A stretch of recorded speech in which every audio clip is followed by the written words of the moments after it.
ඔබගේ ජීවිතයේ දුෂ්කරතා, බිය හෝ මානසික පීඩනයන් තිබේද? නොපෙනෙන බලවේග පවා ඔබට උපකාර කරන ඔබගේ ජීවිතයට පුදුමාකාර වෙනස්කම් ගෙන දෙන මහා බලගතු ක්‍රමයක් ගැන ඔබ දන්නවද? අද අපි කතා කරන්නේ සත්‍යාක්‍රියාව ගැනයි.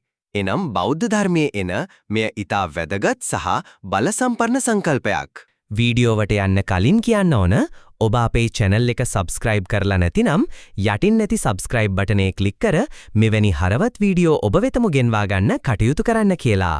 සත්‍යාක්‍රියාව යනු සත්‍ය මත පදනම් වූ බලවත් මානසික ක්‍රියාවක් වන අතර එය ඔබගේ ජීවිතයේ පීඩනයන්, බිය සහ අසුබ අවස්ථාවන් දුරු කරලීමට සමත් වෙනවා.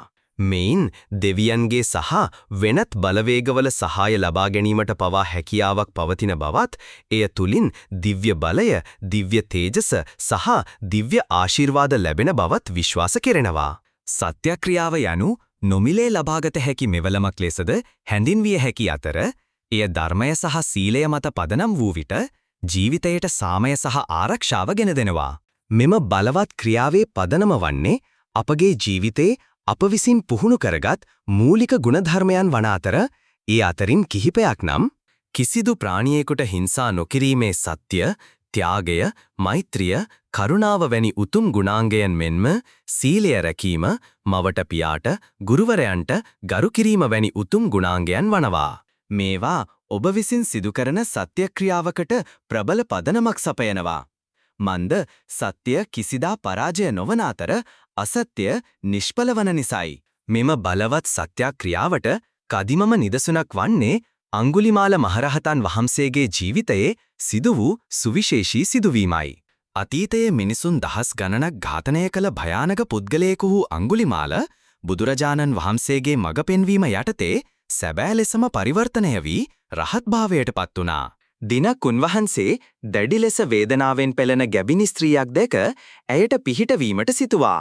එහිදී උන්වහන්සේ සිදු කළේ පුදුමාකාර සත්‍යක්‍රියාවක්. උන්වහන්සේ මෙසේ ප්‍රකාශ කළා. යතෝහං භගිනි අරියාය ජාතියා ජාතෝ නාබිජානාමි සංචිච්ච පානං ජීවිතා වරෝපේතා තේන සච්චේන සොත්ථිතේ හෝතු සොත්ථි ගබ්බස්සාති. එනම් භගිනි, මා ආර්ය ජාතියෙන් උපන්දා සිට සිතා මතා කිසිදු ප්‍රාණියෙකුගේ ජීවිතය නැති කලේ නැත. මේ සත්‍ය වචනය හේතු කොටගෙන ඔබට සෙත් වේවා, ඔබගේ දරුවාට සෙත් වේවා යනුවෙන්. මෙම ආර්ය ජාතියෙන් උපන්දා සිට යන්නේ අදහස් වූයේ උන්වහන්සේ බුද්ධ ශාසනයට ඇතුළු වූ දා සිට බවයි. ඒ වන විට උන්වහන්සේ පිරිසිදු ජීවිතයක් ගත කරමින් සිටි බැවින් ඒ සත්‍ය මත පදනම්ව සිදු කළ ක්‍රියාවේ බලයෙන් එම ගැබිනි ස්ත්‍රියට හා දරුවාට ක්ෂණිකව සුවයක් ලැබුණා. ඉතින් මේ අනුව මෙම සත්‍යක්‍රියාව තුලින් අපට ලබාගත හැකි ප්‍රතිලාභ අති විශාලයි. එනම් මානසික සාමය සහ සැනසීම, බිය දුරු කිරීම, දුෂ්කරතා ජය ගැනීම, දිව්‍යමය ආරක්ෂාව සහ ආශිර්වාද, ශරීරයට හෝ මනසට වන බලපෑම් දුරු කිරීම වැනි අපගේ සත්‍ය ගුණධර්ම තුලින් දෙවියන් පවා අපට පිහිටවනවා. ඉතින් ඔබටද මෙම බලවත් සත්‍යක්‍රියාව භාවිතා කළ හැකියි.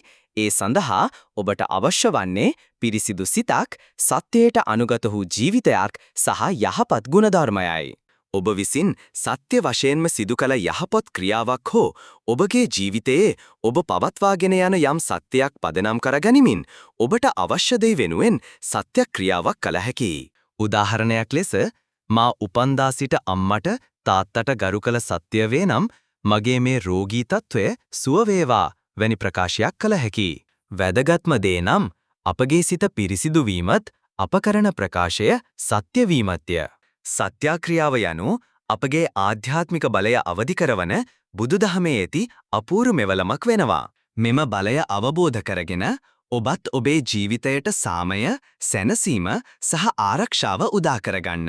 එමෙන්ම අපේ ජීවිතයේ යහපත් සත්‍යයන් නිතරම සිහිපත් කිරීමෙන් අපට අවශ්‍ය දේ ලබා ගැනීමටත්, අන් අයට උපකාර කිරීමටත්, නොපෙනෙන බලවේගවල සහාය ලබා ගැනීමටත් හැකියාව ලැබෙනවා. මෙම වීඩියෝව අවසානයේ තෙක් නැරඹු ඔබට පින්. කමෙන්ට් එකක් දාන ගමන් යාළුවන්ටත් බලන්න මෙම වීඩියෝව ෂෙයා කරන්න.